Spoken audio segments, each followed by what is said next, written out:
every part of our day means something. Every moment in our day, every person we encounter, every thing we encounter, every scenario and situation and circumstance we encounter has meaning, and we encounter it for a reason, and it has a purpose, and we have a purpose, and everything that happens matters and has purpose and meaning. Number one is it brings all of life together. Instead of life just being a bunch of random, disparate things that are all over the place, all the different pieces of life become part of one picture. There's a common theme, there's a common purpose, a common meaning. And we go through our day feeling connected. We connected to our purpose. We connected to Hashem, to the Creator. And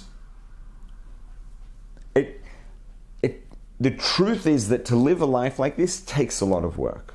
You know, it takes that work of Rosh Hashanah, it takes that work of Yom Kippur, figuring these things out. And not just figuring them out and clarifying them, but then actually connecting with them personally so that, you know, they're not just up here in our head, but we actually feel them. And that takes a lot of work. That's not an easy thing to achieve. And this is the work of Rosh Hashanah and Yom Kippur, and that's why Rosh Hashanah and Yom Kippur, you know, they're not particularly fun. They're very meaningful. They can be incredibly inspiring and moving, but fun is probably not the right word, right? They're not fun. They're meaningful and etc. and all these and inspiring and everything else, but they're not fun. They're hard work. You know, they can be sometimes a little overwhelming at the same time as they're inspiring, because the reality is that these are overwhelming ideas, and the work of straightening these ideas out and connecting with them is real. It's real work. But that work is one of, if not the best investment we could ever make, because when we put in that work, when we figure these things out, work them out, get clarity, understand, and then connect to the ideas once we're clear about them,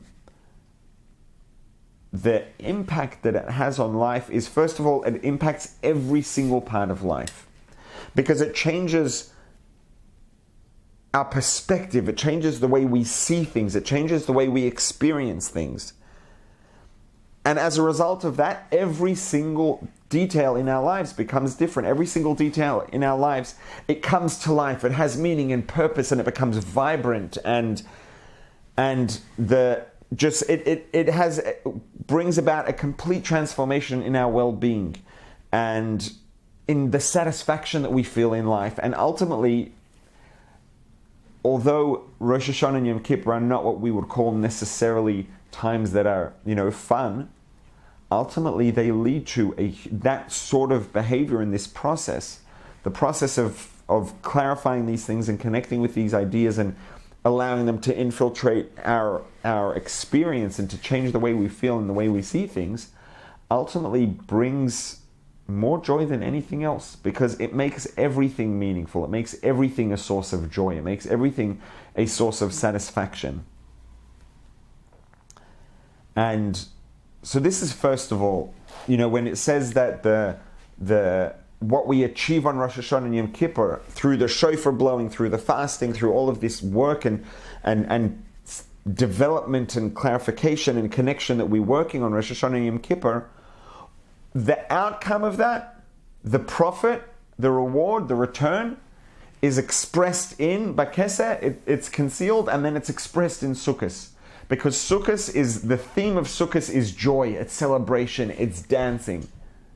Because the outcome of this hard work, and this is true throughout life, the outcome of this hard work of straightening out these ideas and straightening them out in our head and getting clarity and then connecting with them and changing the way we see reality, strengthening our sense of purpose and deepening our sense of meaning and connection, the outcome of that is an immeasurable increase in well-being and ultimately in joy. And that's why Sukkot follows Rosh Hashanah Yom Kippur. Zman Simchoseinu, the time of our celebration, it follows Yom Kippur, follows Rosh Hashanah and Yom Kippur, and it's when the true benefit in Rosh Hashanah and Yom Kippur is expressed. It's expressed in Sukkot, because that hard work although it's not at all fun at the time per se, it ultimately leads to the greatest of all joys, because clarifying these things, figuring them out, connecting with them, and allowing them to become integrated into who we are ultimately leads to the greatest joy.